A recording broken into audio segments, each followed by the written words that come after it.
Welcome to Larry the Alchemist, where we discuss all things heavy metal and hard rock. On today's episode, let's discuss the debut album from W.A.S.P, released in 1984 on Capitol Records. This released on a major label is a very, very strong debut album.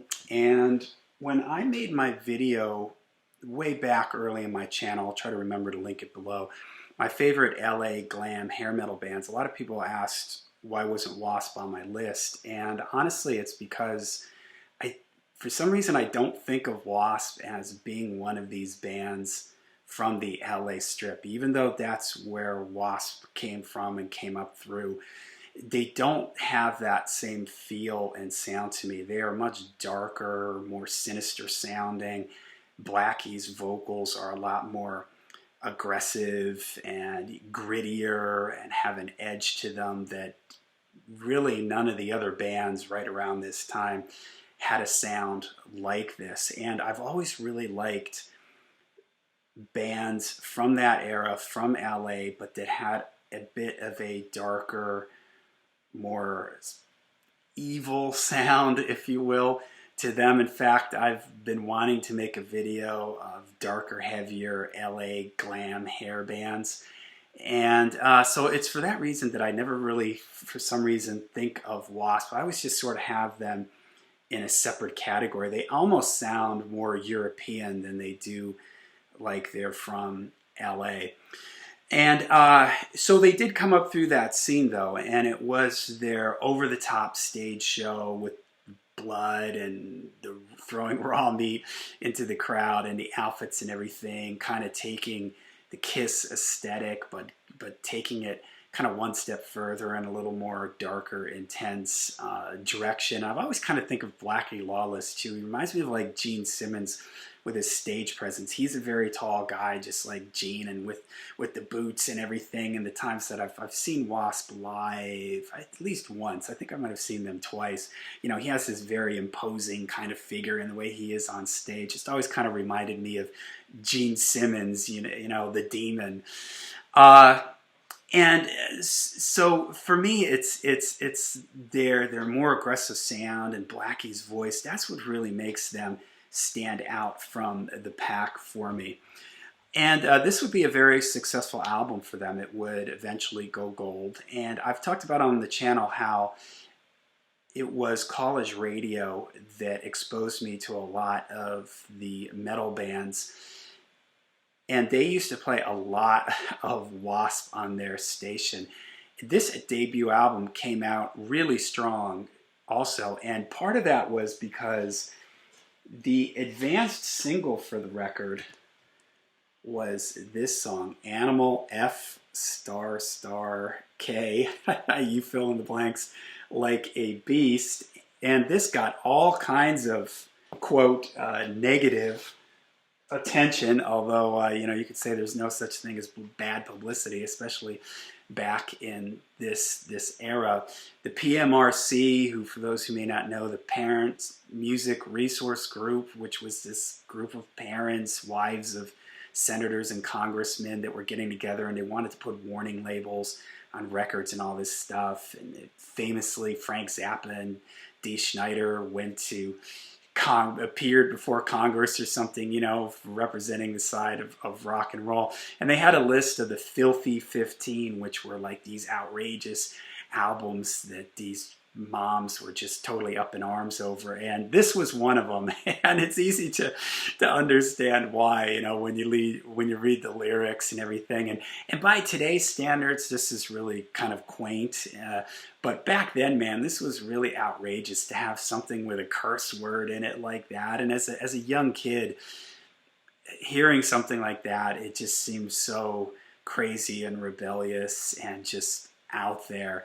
And So this really set W.A.S.P up, man. It got them a ton of attention. And so when this album came out, I think everybody was ready for it. MTV was in full swing. I remember seeing the video for I Want to Be Somebody and everything like that. So they're a band that just came out really, really strong, came right out of the gates. The album was produced by Blackie Lawless and Mike Varney. Mike Varney is famous for being the owner of Shrapnel Records. Shrapnel Records in the 80s was responsible for putting out a lot of these instrumental shred guitar albums.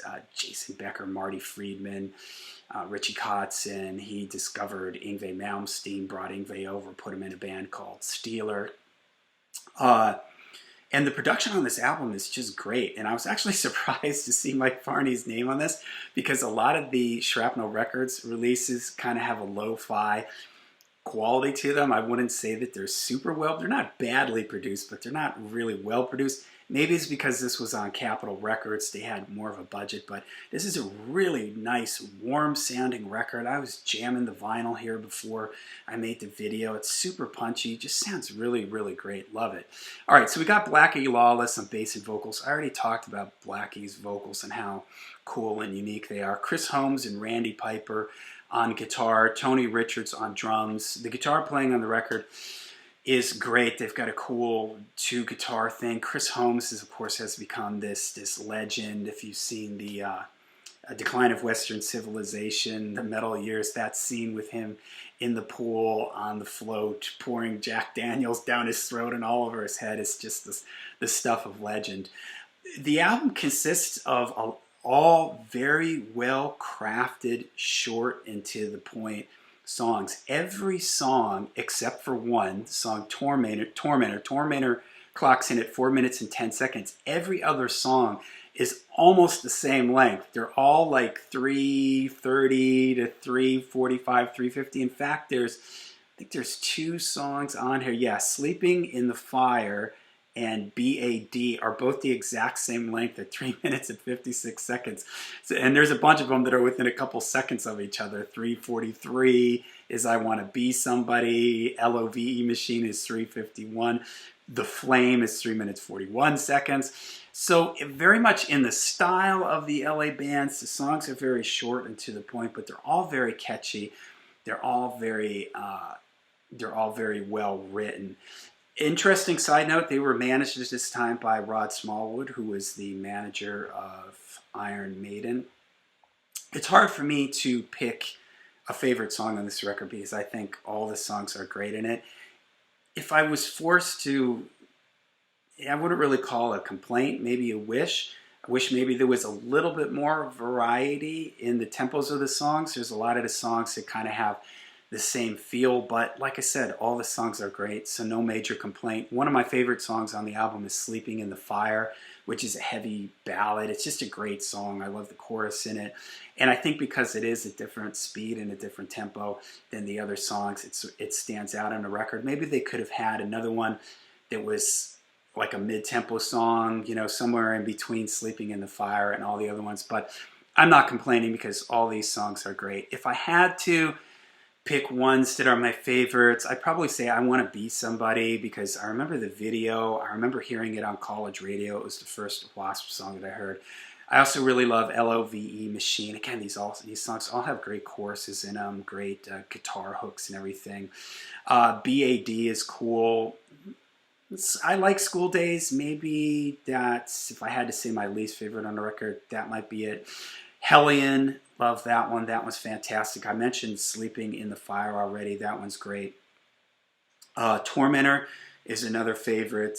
That one I really like. All the songs, by the way, are written by Blackie Lawless, except for The Flame and Tormentor, which are Blackie Lawless and Chris Holmes. And the final track on the album, The Torture Never Stops, is also awesome. I love that one too. Animal was supposed to be on this record, and it would have fit right in here, and it just would have been another great song for this album. So this is a really, really strong debut album, and if you want to kind of put them in the group of the LA, Motley Crue, Quiet Riot, and all those groups, I'd have to rank this as one of the stronger debut albums from these bands from that era. So Great album. Love it. Love the mix on it. It just really took me back to those early days of me listening to college radio and just how much I liked that. Bands that had that little bit of a darker sound, but that were still writing these short, catchy songs in the style of the LA band. So, all right, there you go. W.A.S.P, the first self-titled album. Interesting too, early cassette releases of this had the title I Want to Be Somebody as the title of the album. So, all right, there you go. Let me know what you guys think of the first W.A.S.P album. What are some of your favorite songs on this record? Let me know in the comments down below. And until we see you again, make sure you stay heavy, stay metal.